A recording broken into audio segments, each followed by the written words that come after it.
Yay, beautiful, powerful people of the world. It's our 24th day. I cannot believe we are on our 24th day now. And guys, we think that, we have been so increased already, but there is more. There's always something more. And guys, you are in for a treat. This brother of mine from Singapore is one sharp prophet. And I kid you not, he has such an amazing heart for worship. But at the same time, we cross paths in different countries, but he never ceased to amaze me of how God speaks to him and through him. You totally are in for a treat. My brother, Pastor Jeff Yuen, hello, come in. Hi. Thanks for being with Morning. us from Singapore. Yeah, good evening on your side and good morning on my side. Yeah, Hi. a lot of people are waiting for this day. And you know what? We are inviting a lot of people as well to come in. Mhm. We wanted people to come in because I know your gifting, brother. So thank you for being so gracious. But Okay. you and I know why we're here together, right? I know that you love to bring hope to the world.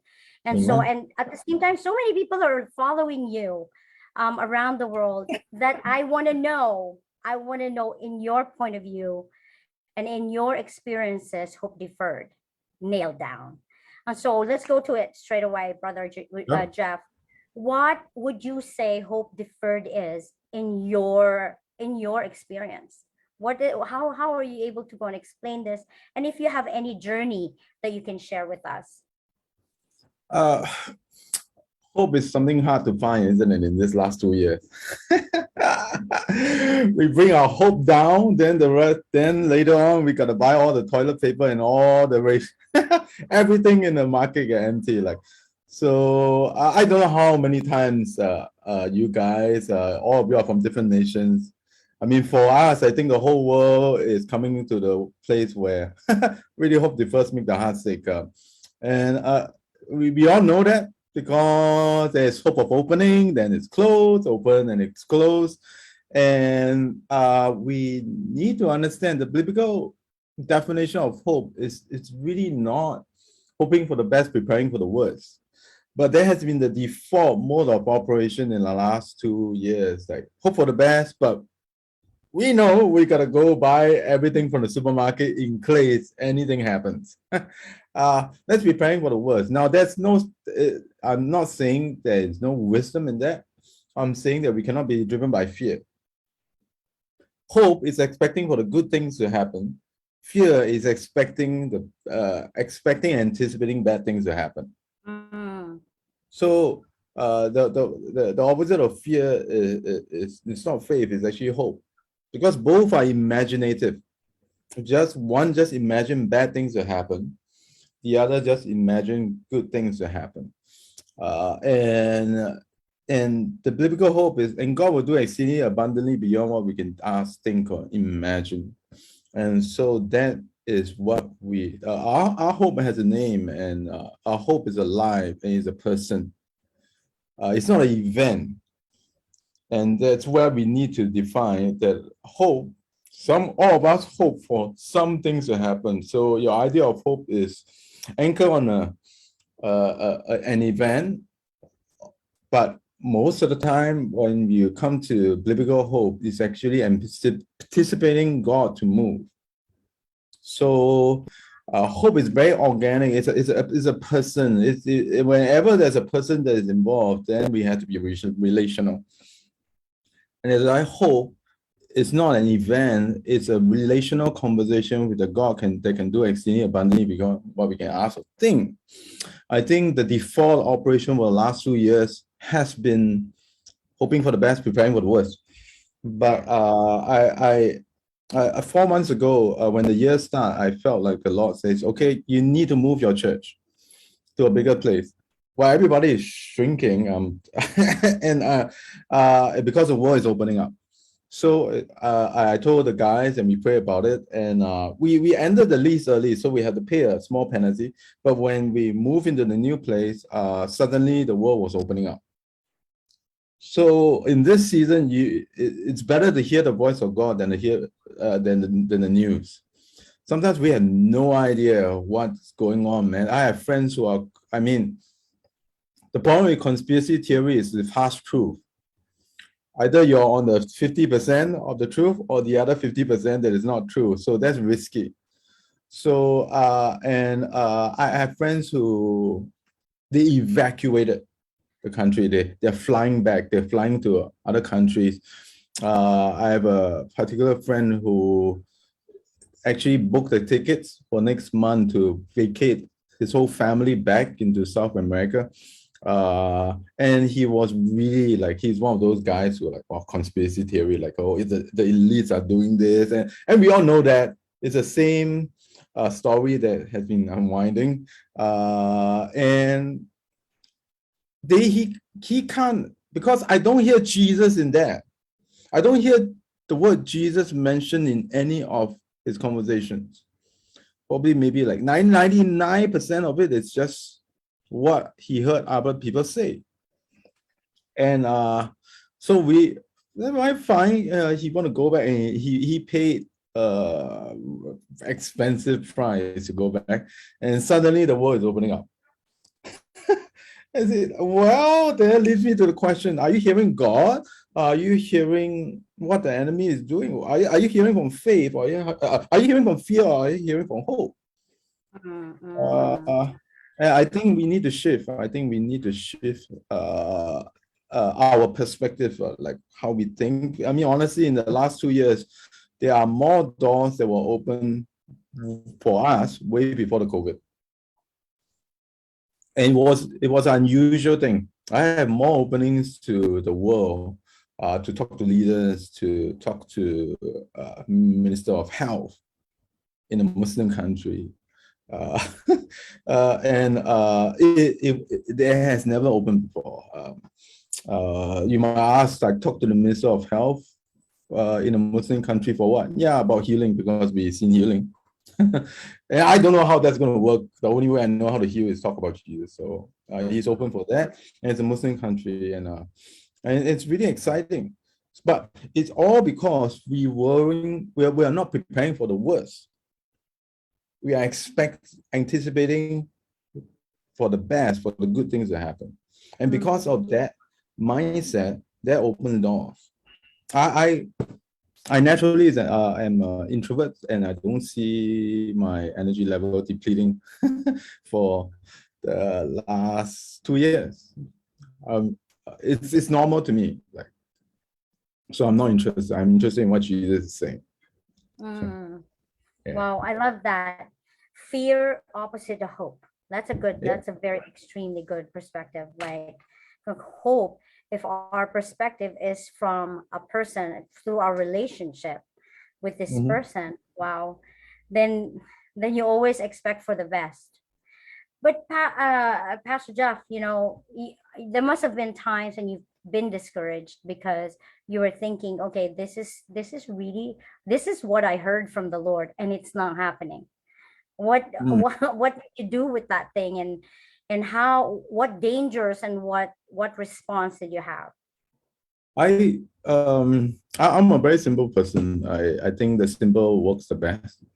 I have things that I pray for that has not happened yet. Like my son, he turns 14. He's still having autism. Yeah, and we have seen autism being healed, quite a number of cases. I don't think we can afford to be in a place where we have questions. And because I don't question a lot, I actually don't struggle a lot with that. Unfortunately, I don't know how to answer that, because I think, I mean, I'm a missionary by nature. So a knife point, almost falling off a cliff, being hunted down by radicals. Honestly, being chased by hate hunters, honestly, if you get chased by hate hunters, like the last 2 years, it'd be nothing to you. So, the the more we don't question why. We question, what are you trying to teach me, Lord? Yeah, because if you ask a why question, then you end up with a victim mentality. Why me? Why is this thing happening? Because when a depressed person comes in, I'm not afraid of the depressed person. Because there's joy in me, they are about to release to him, to her. So I'm not a person that asks the why question a lot, but it's more on what is the Lord trying to show me, because every obstacle is an opportunity. Heaven is a problem-free atmosphere. And if we pray in a problematic spirit or mindset to heaven, for God to intervene versus he trying to invite you to see from his perspective, that's a huge different perspective. And I think we need to understand that. Honestly, I don't really struggle a lot with that unless it's really 9 point or something really, really extremely bad happens. I mean, the last 2 years I have been quite happy, unfortunately. I mean, God bless, right? I mean, yeah. So you're saying, for 14 years you've been praying, of course, for your son to be healed from autism, and because you have so much joy and hope, instead of questioning God, you know that you're being invited by the Lord to continually see what he is teaching you and how you actually walk through this, whether you see it the way you want to see it, right, with the answer of God or not. Because you're so right, Pastor Jeff, there's a lot. And even now I have a friend who she would want to go and see autism healed right now, but she gets so discouraged. So that's so powerful. Jesus is inviting you.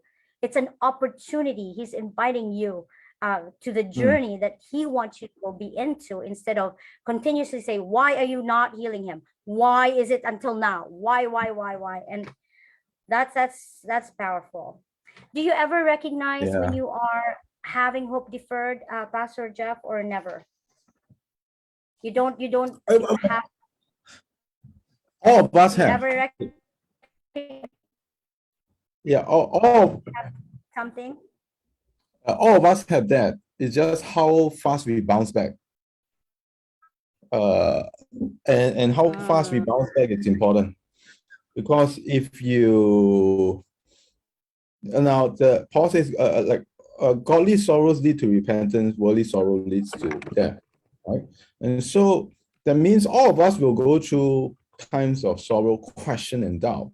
It always brings a renewal of our mind to repentance. That means it's not a matter of whether we will go through it. We will go through it, but it's how fast we bounce back that is important. But if we bounce to the other side and we keep on meditating on what the enemy has done, the Bible never teaches you to meditate on what the enemy has done, but meditate on what the Lord has done. So so I bounce back quick. When you recognize it, the goal is just to recognize it, and when you recognize it, bounce back. Go into the presence or something. Like the fruit of the Spirit. Look, let's just say if you have a very nasty person in front of you and it's like driving you mad and hopeless and painful. Well, you have patience. Right? You have patience, love, joy, peace, patience. Okay, if patience runs out, you still have joy, peace, patience, goodness, kindness, long suffering. So, and if your long suffering comes out, you ran out of it, and you want to punch the guy in the face. Well, you have self-control.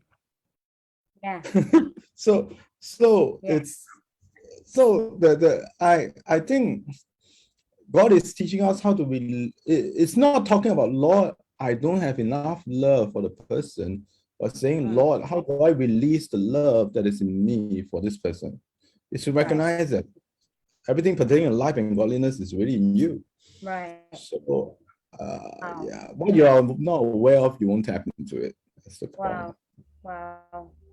I like Mm. that. You know that you have to. It's how fast you bounce back. But when you Mhm. said, I was about to ask you, how do you bounce back? And you said you go into the presence. You Yeah. go straight into the presence. I love that. Because in the Yeah. presence, yeah. Going the thing is though, when you are discouraged, it's harder to get into the presence. For a lot of people, it's we just, for you and I, probably, like, for example, I go to worship and I cry to the Lord, pour myself out. But there are people who don't, you don't just Right. go into that, get into rebellion straight away, or something like that. How would you encourage them to actually go into the presence? What does that look like? Mm. Well, Jesus said this a lot. And I always ask, why did Jesus focus on the word? One of the main subjects he focused on was worry, actually. He's talked a lot about worry. The word worry is very interesting because it has the meaning of you fully present. You are present here, but you are not here at the same time. That means I'm here, but my mind is somewhere else. So a person can be fully present, but they are not present in your thoughts. And Jesus warned about that. Do not worry about tomorrow, right? Do not worry what's going to happen. Uh, because worry, in a way, God is always present with us. Mm-hmm. Yeah, God is always present with us. And why Jesus say worry is such a big deal is because, Yeah. when you're worried, you tend to focus on the problem, not focus on the presence of God. But He's always there. It's like, I mean, most of you are women, and I mean, it's a beautiful woman, and so, I mean, you both, your husband and wife, or your boyfriend, or what it is, can be on the same table having a candlelight dinner, but both of you are playing games or checking Instagram at the same time. So you guys are fully present, but you're Yeah. not present. So you Mm. fail to enjoy the person that is in front of you, and we miss the obvious because our attention was that's actually what Jesus is saying, worry, because you're there, but you're not there at the same Yeah. time. Right. But the first answer would be, I'm learning also to come back to this place when you realize that He's here. Enjoy the candlelight dinner, for goodness sake. It's not hard to shift the atmosphere because all of Correct. us do it all the time. Wives sometimes do it when the husband came back and he throw his socks on the floor and he ate dinner and he didn't wash the dishes. And you went to the kitchen and you shouted, it's like, how I wish that I have a husband who helps me wash the dishes. You naturally change the whole atmosphere into an atmosphere of guilt and shame Mm. and manipulation. Is it Mm. that hard to change the atmosphere? It's not hard. It's with the power of our words. A, Mm. a colleague who comes in and you know from his face that he has a rough night, and he came in and he sighed with an extended long sigh. In the Mm. end, everybody knows I don't want to talk to this guy because I know bad news will come up today. Maybe another day. What, he just shifted the whole atmosphere. Is it that hard to shift atmosphere? It's not. It's not hard to change atmosphere. And it's not hard to recognize that. See, we have to be fully in the presence is what we long for. It's because He's already there. It's the Yeah. awareness that it says, "Oh, magnify the Lord, that He is worthy to be praised." Can God be magnified? He can't. He is unchanging. He is unceasingly good. He's Mm-hmm. always there, but our idea and a perspective of Him might be smaller because the problems is overwhelming us. So when we Yeah. pray, oh, magnify the Lord, is our eyes started to be enlightened and realize how big He is and how small the problem is. Nobody asks us to pray, God, look at my mountain. No, the Bible never asks you to speak to the God about your mountain. The Bible asks you to tell your mountain how big God is. Yeah. So it's a matter of perspective, you see. It's a matter of understanding that He's always there, but our awareness of Him is not there. Hmm. That's I think that Yeah, will. that's wow. That's so big that our eyes, we tend to put God in smaller and smaller than our emotions. Sometimes we tend to put God, Mhm. smaller than our problems and our emotions. That's it's so good to remember. The Bible always say, Lord, illuminate my heart, so that we're going to Mm. be more and more aware of who He is and the truth of who He is. What are the Mhm. principles that you follow for your own lifestyle to actually stay hopeful? To, to actually stay hopeful. Oh, hopeful. Yeah. I'm always expecting God to show up. That's the thing. I'm not expecting problems. I'm not expecting problems to show up. If the problems show up, it's an opportunity for me to know God in the solution of what He's going to bring into the situation. So every Mm, situation is actually there's an impartation of learning to withdraw from.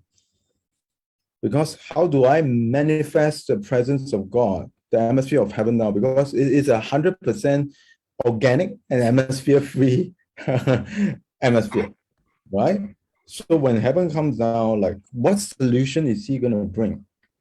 What can I learn from this? mhm. So instead of reacting to it, I'm responding to the problem. Is instead of getting upset at the problem, I'm looking for what God is setting up. And the Right. thing between upset and setup is just flip it around. The focus is different. Yeah. So when I'm upset, I know I'm going to go to a downward spiral. But in that upset, I'm asked a lot, Lord, why are you setting up in reverse? Because there's definitely you somewhere in this. Show me where it is. Uh, Yeah. Yeah, because there's so many times when you have in your ministry, you've seen so many people, for example, healed, but you've also seen people that have not been healed.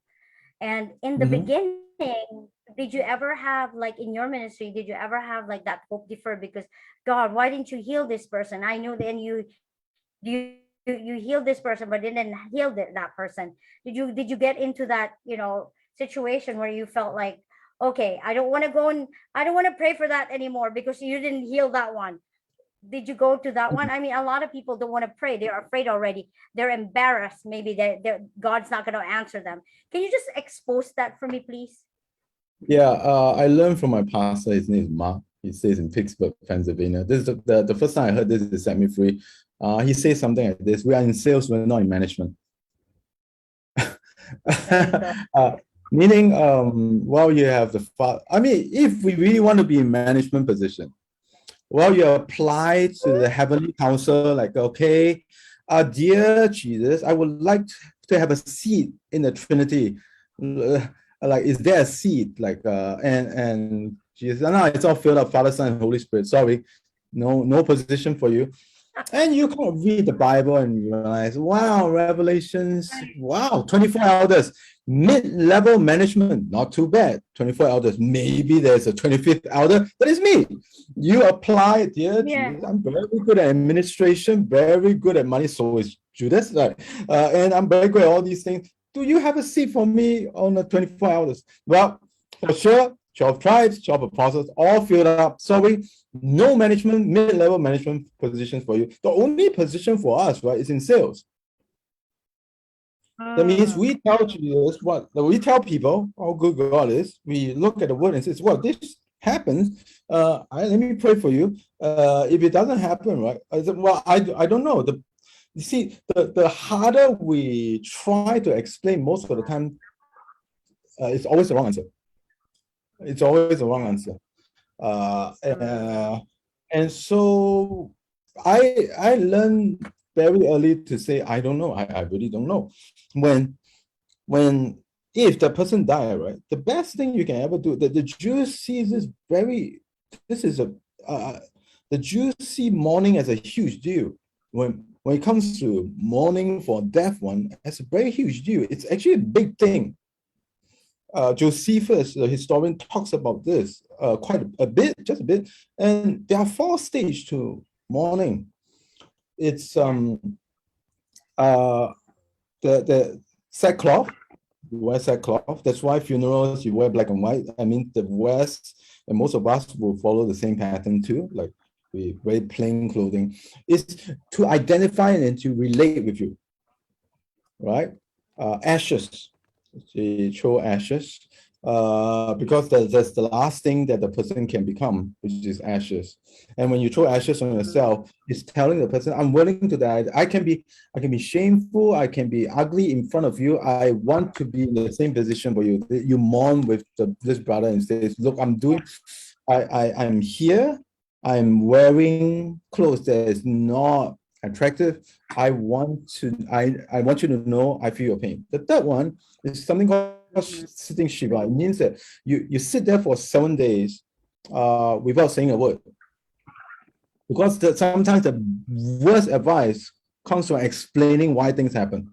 I have people who go into Christian funerals because a son died about 3 years old, and they say, well, that's because of their sin, that's because of the generation. Because no, sometimes we say the stupidest things to people who are mourning, but the Jewish tradition is that there's just 7 days that I shut up and keep quiet. All I want you to know is I'm here with you, that I don't need to say a word to you. I'm here with you. And the last one is actually rending the garments. And most of the time we don't know why it happens, right? In the Bible, you see people tearing out garments, like some the Hulk Hogan thing going, ugh! Like what is going on, right? What is this rending the garments? Why do the people in the Bible, when they get depressed, they tear the garment? Should I tear my clothes in church? No, keep your clothes on, don't tear your clothes. But the fourth one, rending the garments, is also to identify themselves, like I'm willing to be shamed because I know you're in shame. I'm here. So the 4th stage, right, of this mourning thing we see in the Jewish culture, which is a huge deal, is to relate to the person. And God, the first act when Jesus died on the cross, the first thing that happened was the veil was torn. The veil is the garment of God. The veil was to cover the fullness of God, of who he is, the substance of who he is, which is the glory, the presence. From man, on the veil was the cherubims, who tells the story of Genesis 3, that God puts a cherubim there and to guard the tree of life, that no man can go there. Adam and Eve can't go and eat the tree of the knowledge of tree of life. And so in the first act of Jesus was the veil was torn from top to bottom. The veil was the clothing of God to cover himself from man. And when that was torn, it's telling us that God can be seen and touched. He rent the garments because my son died today. And he rent his garment because he is telling humanity that you are not alone in your mourning, in your depression, in your fear. I am here with you. The story of the cross, which we went through last week, was actually the story of the God who is vulnerable, who tore his garments, and he says, I can feel your pain. So you do not, if people don't get healed, you introduce them to God, who I don't know. We have many people that died. Thank God we have more people that got healed from incurable disease, but we have a God who is there. He says, my fullness of who I am, I'm with you. And that's a beautiful thing. So, yeah. So, to me, I think if the person don't get healed, well, mourn with those who mourn, rejoice with those who rejoice. That's the most important thing. Yeah. Yeah. And I just love that we are in sales but not in management. It's Absolutely. honestly and it's more on uh-huh. What's that? Yeah. Uh, yeah. So we're It- we're in sales, not in management. We tell the people of the goodness. Uh-huh. Hello? Are you there? yeah. Can you hear me? Okay. I'm sorry. Probably Yeah, I can the, hear the you now. network. Yeah. Okay. Good. Okay. Yeah. So there's so many people, Pastor Jeff, who have their hope was like really like, no, this is going to happen, this is going to happen, and then all of a sudden it didn't happen. And what they did something to make something happen. Do you ever do that?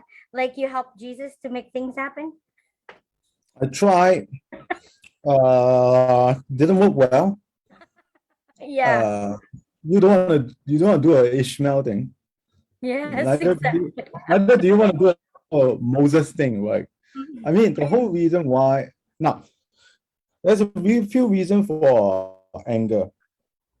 There's sometimes when we get angry, it's actually the call of God, but we don't recognize it. Like Moses, Right. he saw the injustice of an Israelite being attacked by an Egyptian soldier. He killed the soldier, buried in the sand, not realizing that Egypt is windy and wind with sand. The next day, the lakes can be seen. So, Mm, and of course, 40 years later, he became the actual deliverer. But his call is to be a deliverer. So, because he is a deliverer, he see injustice with passion. So sometimes our anger, like why things doesn't happen, and when some of us have anger, like wow, I just feel injustice when people are going to cancer and all the stuff. It's probably also or autism or marriage being broken. There is a possibility that there's something that you are a deliverer, but you mm, can't do it. Don't do it the Moses way, right? Right call, wrong way of. I mean, the right call, but doing it the wrong way, that can mm. lead you to a lot of pain. But there a lot of our anger in injustice is actually God confirming sometimes the call that is in our lives. So you know, Yeah. What would you say to the younger generation now when if they are drowning in this hope deferred? What would you say to a 17-year-old if they're like so broken? That's it. There's no God. I Disney never will answer me. There's nothing. What would you say? Like being a father of to your movement that God has given you, and what would be the simplest way to encourage them? if you're okay, I'm just going to share a testimony. I think in the testimony, it will also tell the story of why it happened. Yes. Uh, I was in a full gospel businessman conference. They asked me to kind of be one of the panels. And of course, they understand that I move in the prophetic, so they kind of requested me that during the soaking time, can you just give word of knowledge? So I went on stage and I prayed. I Yeah. say, okay, God, who do you want to touch? And I saw a music video, MTV, of Michael Jackson, Heal the World. Yeah. I said, okay, God, please don't ask me to sing Heal the World in a full gospel businessman meeting. Please. I don't want to dance. I don't know how to dance Michael Jackson. And then I saw a picture of a man, a side parting glasses, Chinese man, winkles on his, and he was looking down, but it's in a very contrasted picture, and he was looking down as if he was mourning or something, processing pain or something. And Right. I saw another word called lumography, which I have no idea it was the word. And so I just told the audience, Like it was an odd thing, like, okay, you're gonna be in full gospel man. Everybody is like businessman and stuff. You're gonna talk about Right. Michael Jackson, heal the world, and lumography and this picture. So I said it. And heck, no one actually responded for like 20 minutes, then to half an hour, and I said, oh my god, okay, it's all right. Jesus took away my shame. I'm a shameless Christian. I'm okay to be wrong. It's all right. And Right. so I went down. Then there was this girl, like she was a very young entrepreneur. She came and she started to cry and said, "Oh my gosh, that's me." So okay, why? Why? Why is that you? Like, sure don't look like Michael Jackson fan. And but she said, Michael Jackson "Heal the World" is my favorite song. Okay. And when I was in a secondary school, when she was a teenager, she danced to Michael Jackson "Heal the World." For some strange reason, they chose the old song, and that was a presentation to the school. Yeah. And when she got older, her first entrepreneur thing that she did was a photograph exhibition, which you say the word you say about lumography is a type of photography that has completely contrasted color. The picture that you see is my father, because my father left us when we were very young.